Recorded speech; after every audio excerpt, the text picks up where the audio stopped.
right. Well, it's 12:30 and January 17th, 2018, and this is our first Take a Byte Lunchtime webinar for 2018. Thank you for joining us today. If any of you want to share this with other people, just know that it's going to be recorded and it will be posted to our webinar section of our technology page. Couple of things before we get started. All the lines are muted except for the presenters, and that doesn't mean that we don't want you to ask questions.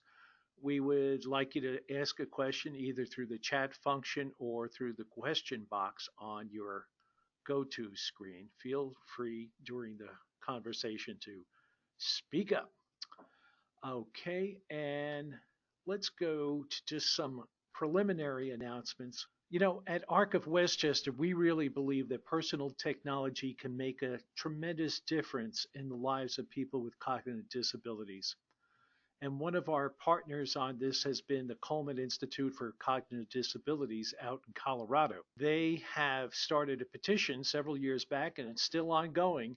I encourage anybody that's listening to this broadcast, or any friends, relatives, small children, or dogs or other creatures, to please go to their declaration page and sign on the petition that says that people with disabilities, especially cognitive disabilities, should have a right to technology and information access. We should be able to get devices that are affordable. We should be able to have a broadband access for everybody, and we should be able to learn about and get training on technology, because in the 21st century, if you don't know what's happening in tech, you're behind the eight ball. Also, we have, over the course of the past year, done so many webinars, so many blogs, a lot of resources regarding apps. We have a lot of information that we've accumulated. So please go to our Tech Supports for Cognition and Learning webpage that's part of our ARC of Westchester page and use the resources. We have not only the Take a Byte Lunchtime, we also do one for tech ambassadors, which are turnkey lesson plans. And then we have a group of people that get together that are professionals in the field, and we talk about how technology can be made available to people and how do we use it. And that's the Tech Learning Exchange. So please, these resources are free. We're doing this just in the public interest to promote the idea of personal technology. In keeping with that mission, we have a tech conference that's coming up on March 27th, Tech Conference for Cognition and Learning. We have partnered with Mercy College and other local organizations to give everybody a chance to listen to experts in their fields through keynote presentations, through vendor exhibits, and also hands-on workshops. So there's lots of information you can get during the day. Absolutely fantastic event. This is our third year of doing this. The registration should be opening, fingers crossed, by the end of this week. Register soon. There's limited space available, but please take advantage of this great day. Our next Take a Byte webinar is going to be on February the 14th. And anybody that has some familiarity in this field with technology probably recognizes the name Attainment Company. They're going to do a presentation on a lot of their resources that include apps and learning modules. It's just fantastic company, wonderful products. In the past, I've talked about one of their great achievements. Dollars and Cents are probably the best money skills app I have ever seen. And they're going to be with us on February the 14th. So the registration for this should open on Monday. Please take advantage of it and join us in February. And if anybody has any suggestions for other vendors, please just let us know. We're not here to endorse these products. We're just here to Let people know about it. Spread the word. You make your own decisions, but it's so important that people learn about technology. It's not the most efficient information system in the world. It's hard to get information out. We're just trying to do our part. Now, I am going to turn this over to Aaron from Soar-Therapy, who's going to talk about their step-by-step application. Absolutely wonderful app. We're using it a lot in our day programs, and it's a great way to teach people sequencing skills. All right. All right. Good afternoon, everybody. My name is Aaron Matzkin. As Jordan said, I'm the co-founder of Soar-Therapy, LLC. I want to extend a big thank you to Jordan for finding us and inviting me to present today. I'm going to give you a little bit of an overview of our company and our product. That's me on the left. I'm Aaron. On the right is my wife, Erica. She is an occupational therapist. She cannot join us today, so I'm taking the reins. We founded our company when we were living in Portland, Oregon. Erica, who's an OT, she has experience working in skilled nursing facilities and hospitals. And in 2012, before we met, she was performing field work for her master's program in Ithaca College. And she was asked to create a tool that didn't exist in her workspace. At the time, her passion was to help older adults regain their independence after suffering cognitive impairments and disabilities, such as strokes, brain injuries, Alzheimer's. And during her research, she discovered there was really a huge void in the therapy world as far as products that were age appropriate for adults that worked on sequencing. A lot of products for kids. If there's any therapists, speech therapists or OTs on the line, you know, it's very clear that a lot of the tools that you have are made by you. And so she wanted to come up with something that was ready to go out of the box that would help her in her specific facilities. Sequencing, for those who aren't aware, is the ability to put the steps of an everyday task in order. And this is essential to being able to function independently. I'll come back to this for a moment. So 2012, she was doing her field work. 2013, we were living in Portland, and we decided to take her original idea and try and create an iPad app that could be used both by kids and adults with a wide range of cognitive impairments or learning disabilities. So our app is called StepByStep, which is comprised of 3 different types of sequences. The core type are called activities of daily living, or ADLs. These revolve around self-care tasks that include bathing and showering, personal hygiene and grooming, such as like brushing your hair, dressing, toilet hygiene, and self-feeding. One way to think about these kind of core basic ADLs is they're the things that many people do when they get up in the morning and need to perform and able to get out of the house, such as getting out of bed, going to the bathroom, dressing, and so on. The next category is instrumental activities of daily living, or IADLs. These are not necessary for fundamental functioning, but they let an individual live independently in a community. So cleaning and maintaining your house, managing money, grocery shopping, moving, preparing meals. Lastly, we have transfers, and this is the ability to move from one place to another, such as going up and down a stairwell, getting in and out of the car. For those who are or have received therapy in a hospital setting, you might recall, having a nurse or a therapist help you getting in and out of the hospital bed, or using a bath bench to be able to shower. Those are the 3 main categories. So in StepByStep, we've created over 70 sequences of ADLs, IADLs, and transfers. And really a core feature of our app is the ability to track and store the history of a user's progress. And in a few slides, I'll show you a visual of what that tool looks like. So we have no ads in our app. It's COPA compliant, again, created by an OT, a couple other features, which we'll get through. Aaron, for those on the call that might not know what COPA compliant means, could you just mention that? Sure. So COPA, from a high level, means if you're a child under, I believe, the age of 13, there's certain rules and regulations that the government has enacted to protect them from predators and from other crimes being committed against them. So the safety features and in a sense, it goes with HIPAA It's sort of a different component of that, but it ensures that your data is not going to be used against you specifically if you're a minor.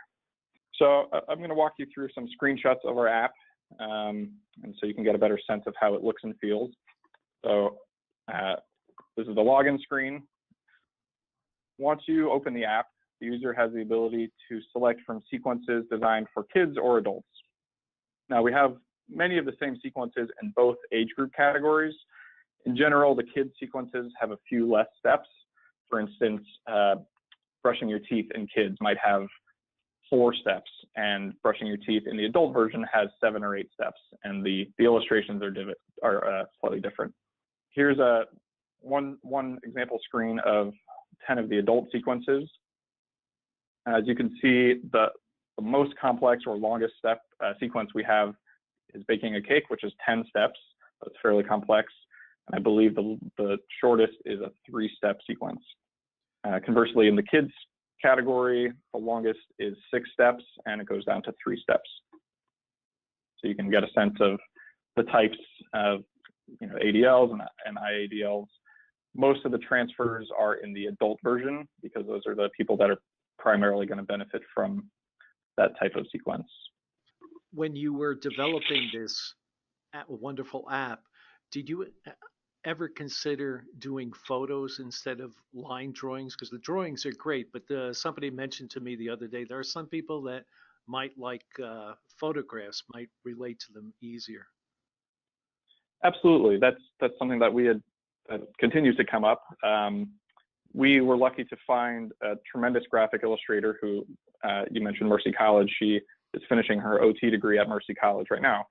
And we felt that spending the time to hire a photographer would not be prudent. And also, if we're taking a picture of, let's say, for instance, a 50-year-old white male, and we use that person in all of our pictures for the adult category, and someone is using this in China or in Africa or anywhere around the world where they can't relate to that specific person or the specific scene in that background, it may not have been as effective as we intended. So we tried to have a very diverse set of illustrations in here that anyone around the world could identify with, that can understand clearly. There's no words in the sequences themselves, the exception being, you can see on the bottom right, making a sandwich, there's words on the jars. But other than that, it's very simple, it's very clean. A lot of the other products that are out there are cartoonish, or they perhaps have actual photos. And so we intentionally decided to go this route to make it easier on our users who, again, oftentimes, or perhaps even primarily, have cognitive impairments or deficiencies. And so we wanted to just make it as clear and simple as possible so that the vast majority of people using this will not have an issue with even understanding what the picture is, let alone what order it should go in. Well, I think you made the right choice. It looks great. Thank you, sir. We're going to walk through the adult sequence of doing laundry. So when you open a sequence, the steps show up in a randomized order. The user will then drag each step into what they feel is the correct order from left to right, and they hit continue. Now, I'll caveat that with if it's a shorter sequence, say 3 or 4 steps, obviously, if you open it up 3 times, you might get it in 3 different orders, but that few steps, some of the steps will be in the correct order when you open it up. The longer sequences, hopefully it's jumbled up enough that a user is not going to just memorize where it came from or where it goes. So once you have it in the order that you feel is correct, you're going to hit continue. And this, John Smith, completed 8 out of 8 steps correctly. And this is our results screen. This shows the user's name, the date that they completed that sequence, the name of the sequence, the accuracy, and the time that it took to complete that sequence. This is all very important data for a therapist or a teacher or a parent or whoever's administering this with their patient or clients or student. The more data that they can have to gauge progress, the better. we designed the app in a way so that even if a user doesn't get 100% of the steps correctly ordered, we're not going to flash a large red X across the screen, and we're not going to have an alarm that goes off. The idea is not to get 100% correct necessarily from your first try. The point is to get for a therapist or teacher or administrator to gain an accurate understanding of how well their patient or client is cognitively functioning, so that development can be achieved over time. So for example, if on day 1, John Smith got 1 out of 8 and it took him 5 minutes to complete, 2 months later, he's getting 7 or 8 out of 8 and it's taking him 30 to 60 seconds to complete. A therapist can really gauge progress and help that user become more robust and independent over time. We'll walk through another one. This is a kid's sequence of getting dressed. As you can see, the first 3 steps are in the correct order: putting underwear on, putting pants on, putting the shirt on. But then in the 4th step, we have the shoes on prior to the socks being put on. Another caveat, we've had feedback that, well, I put my shirt on before my pants on, or vice versa, or my patient doesn't do it quite this way. Completely understand that. We designed the app so that a user can't modify the order. We have a set order that we believe is correct. That being said, in this scenario, the shirt is going on after the pants because the pants are already on. So even if you specifically as an individual might perform a sequence slightly different than how we have it, the attention to detail that you'll need to find within each sequence is very important and helpful as you work through your rehab. So in this case, again, the 4th and 5th steps are out of order. And as you can see, those 2 steps are grayed out, and John Smith got 4 out of 6 correct. Here's a sample of what our history screen looks like. I know it's perhaps a little bit small to read. In this case, we attempted the kids' version of scoring a soccer goal 4 times. First time, we got 0 out of 4, and then subsequently, we got everything correct. If you're working with a patient or client, perhaps they'll have done any one of these sequences 75 times or 200 times over the course of X amount of period. And so to have all this data available to really see how well did they perform time after time, day after day, and not just the accuracy, but the time it took them to complete, helps you as a professional therapist or teacher or parent really get a full picture. A lot of other tools that one might use in a skilled nursing facility or rehab center or hospital, you are manually writing down the data and the results of whatever cognitive test you might be administering. So we wanted, again, to have this easy for therapists and for administrators to give, and have it all in one place. Also, this data can be emailed. So if you're working with a child and you want their parent to see how well they're doing on a weekly or daily basis, you can email this as a JPEG, and they can have that available. Aaron, I just wanted to mention, I've used this in a lot of day habilitation settings with young men and some older adults, and it's amazing how persistent they are trying to solve the puzzle. And sometimes it becomes a group problem solving exercise, because some of the examples are really, they're very detailed, and you can easily miss some of the things. Like I'm thinking of preheating the oven in baking a cake. That's not something some people think of, and they keep doing it, and they keep getting 6 out of 8 steps, 7 out of 8 steps, and when they finally get the 8 out of 8, it's like a party. Everybody's so excited. Absolutely. I love to hear that. Yeah, and a lot of these steps, a lot of the sequences we very carefully flushed out before we launched the apps to see, are users struggling with a certain step? Is this really necessary to have? Is it overly complicated? Again, thinking of our user base, which primarily could be people with cognitive disabilities. We wanted to make it as easy to understand as possible, so that someone with no developmental issues or impairments, cognitive impairments, could understand. So if you and I don't understand it, Jordan, our users don't have a shot. So we flushed it out very carefully, but some of them are definitely complex and different than how you might do it at home. So just a little bit about the apps themselves. We have them available on iPad and iPhone, 2 versions for iPad. We have what we call a freemium version, no cost to download. There's 4 sequences that you have access to for free. It collects all the data, performs all the functions fully. And then there's in-app purchasing. As of right now, you can purchase the entire kids group for $7 or the entire adult group for $7, or you can purchase a single sequence for $1. Now, I believe we have 72, 75 sequences. So certainly buying the whole group is a great deal, but some people just have a specific scenario that they want to work with a client on, so we made that available. We have a pro version, which is a paid app. You get all sequences, the kids and the adults, total for $9.99. The primary reason we did this, we split it this way, has to do with the school system, really. Certain schools are not, their technology centers are not allowed to do in-app purchasing, and so we wanted to have various options for different facilities. We have an iPhone app.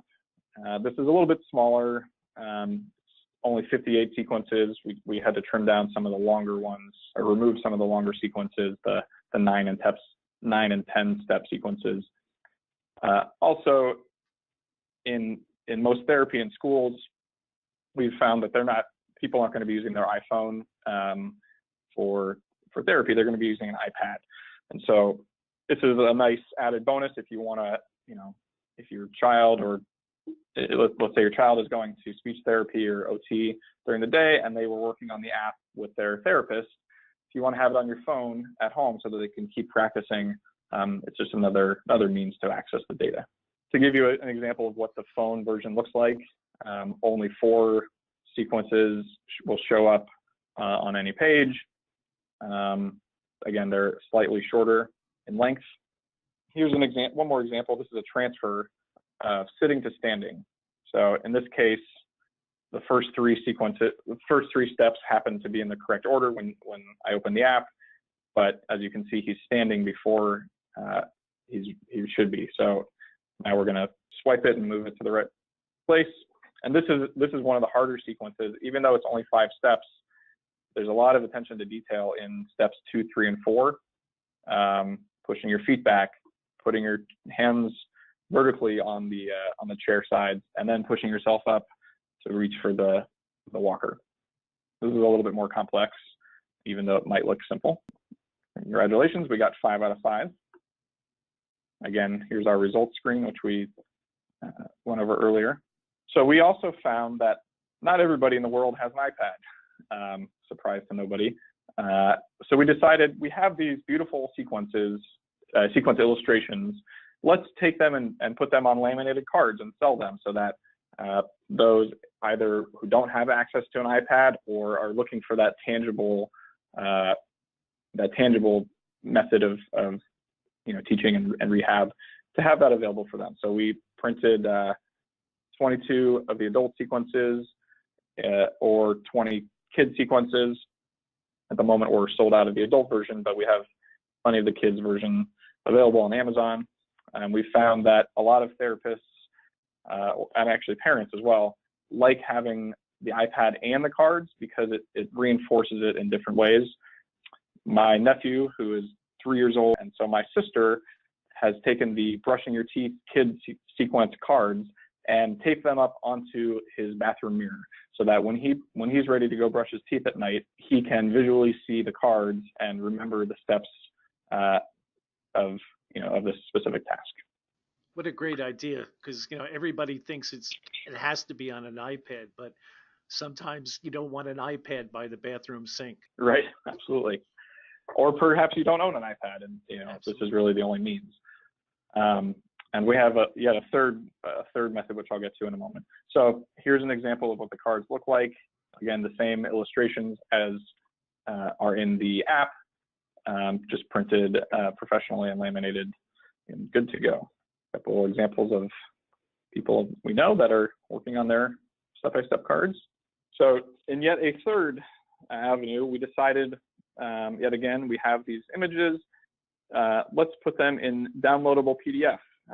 For those who are familiar with Teachers Pay Teachers or autismproducts.com or autismeducators.com, those primarily, and actually Etsy and EduSense as well, those are primarily digital platforms. So if you, rather than spending $40, give or take, on the laminated cards through Amazon, if you have access to a printer and a laminator and want to save some money to do it yourself, Teachers Pay Teachers is a great site, and we decided to put our sequences up there, and that's certainly the most affordable way to access it. But you know, the quality of our printed laminated cards are certainly strong. So, but we wanted to give people many means, depending on their situation, to access our content. That's everything I have. Would love to take any questions.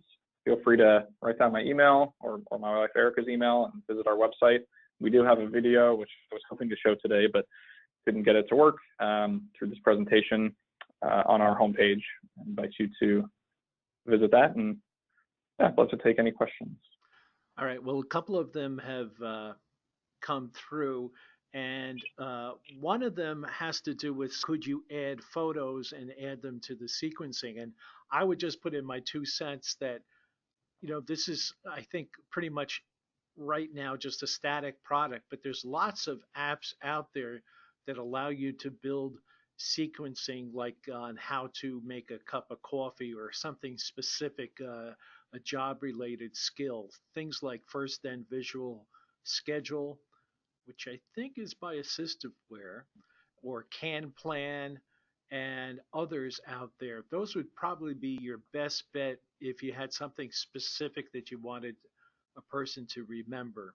Our friend Kurt was also talking about what is the future of this. He's very excited about your products, and he just wants to know, what are you thinking about for the future? I know Kurt's involved in employment supports, and I can feel this, you know, I can smell the smoke coming from his brain over here, thinking of all the job applications. You know, I go into my job at the grocery store, and I got to put on my apron. I have to punch the time clock. I have to say hello to my fellow workers. And, you know, you can even get so specific as, do I put that big turkey into this small plastic bag? I mean, you could go crazy on this, but what are your future plans for Step by Step?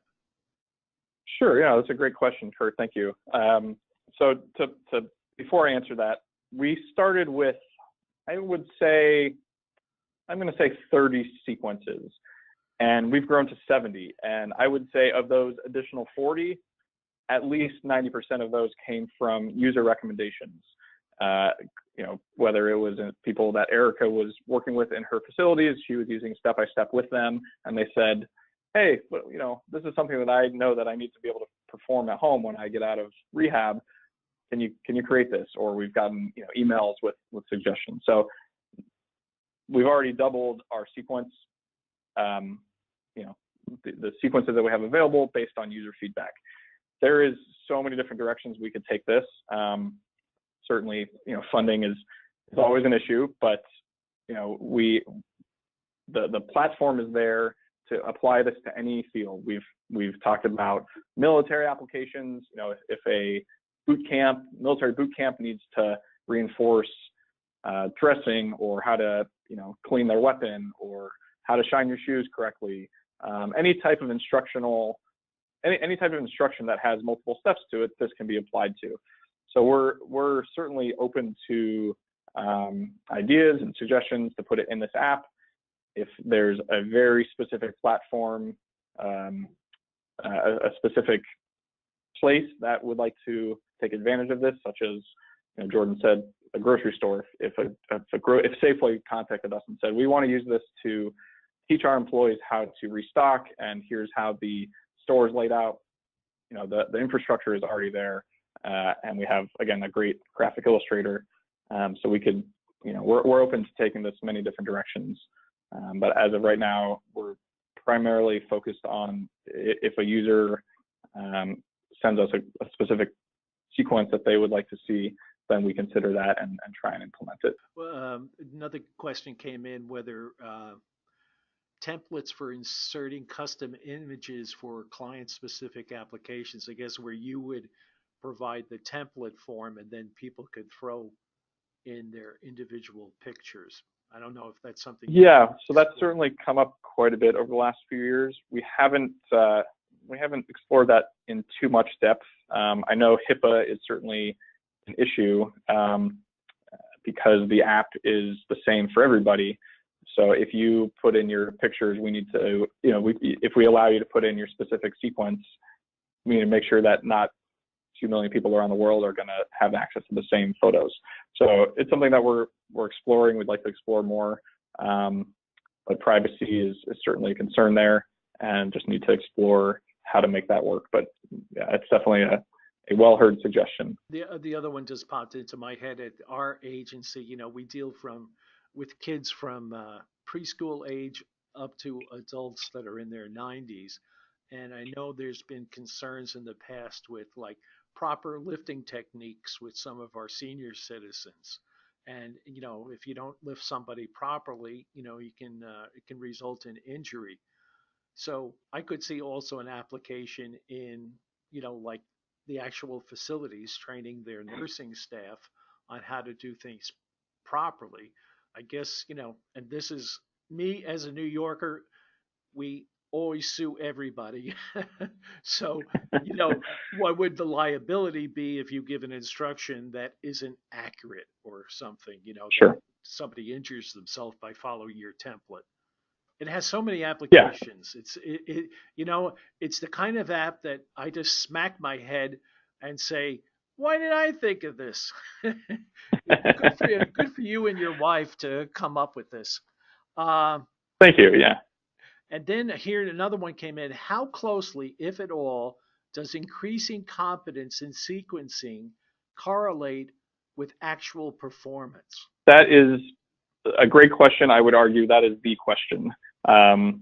We have had a small amount of formal research done in the university setting. We were not terribly pleased with the sample size that our researchers used, so it wasn't enough data to really publish. But that is the question of, if you as a therapist have been working with a client on sequencing for X amount of time through the StepByStep app, can you show that they've really gained progress? I would argue this is a tool. This shouldn't be the only thing that a therapist or a teacher or what have you. This shouldn't be the only product that someone uses. This is just another thing in another product in a toolbox of someone. That said, we do have the history feature, so you really can see progress over time, and take that data and match it up to the rest of your patient's progress with other means. And again, in my wife's case, as an OT, she might work with someone for 2 months, month or two, and have done 10 or 15 different types of exercises with them, StepByStep being one of them, and comprehensively at the end of that session, that month or two of work, can really see progress, StepByStep being a factor. But we would like to get to a point where we can publish data that specifically says we use StepByStep with a certain number of people over a certain amount of time, and here's the progress that we saw, and we'd like to get that published in a professional magazine. We haven't gotten there quite yet, but that's certainly on the horizon. Yeah, I think what you said about a multimodal approach is something that not only your product, but a lot of apps and teaching materials, if you're going to teach somebody money skills or how to shop in a supermarket, you can do it with videos, but ultimately you have to take that person into a shopping center and let them purchase something and, Sure. connect abstract with reality. And I think that's a big component of this. One of the very first sequences we created was brushing your teeth. Erica, I remember a story that Erica shared with me several years ago in her skilled nursing facility. She had a patient, who she wanted to see if they could brush their teeth, and she put out a toothbrush and toothpaste and said, "Okay, what do you do?" And they had no idea. So, step one is, okay, let's work on identifying what the toothbrush and the toothpaste are, and then we'll work on putting it in the right order. And so not only were they working with the tangible toothbrush, but also reinforcing that skill with the cards or the app at the time, to really reinforce how it works together, what you do with it, and then kind of go back and forth between physically brushing your teeth and looking at the cards. And so in your case, you're going to the store, we have a very lengthy grocery shopping sequence. And yeah, perhaps a therapist would work with their patients or client on that sequence, and then go out into the field and actually perform it. And hopefully there's a correlation with how well they did at home or in the clinic with how well they did out in the field. It gets back to what we always say, that technology, all these different interventions, they're tools. They're not the ultimate solution. The ultimate solution comes from many, many different areas, especially if you're working with somebody, if your wife is working with somebody or some other therapist. It's the compassion of that therapist that's a huge component of any kind of training. So I wish there was a magic wand, but these are all tools that you put them all together with some compassion and interest in the person. And yes, you can make a difference in somebody's life, but it's going to come from a lot of different areas. Thank you so much Absolutely. for doing this, and please, take it sincerely and truthfully that developers and people at these companies that create these great apps love to hear from their audience, because that makes the product better and perhaps even introduces them to new products that they may design. So you have Aaron's contact information and Erica's contact information. Take advantage of it, and maybe we'll do another webinar in a year and you'll be up to 150 sequences. Who knows? Anyway, thank you so much. I really appreciate it. Join us on February the 14th for our next one with the Attainment Company. Thank you so much. Have a great day.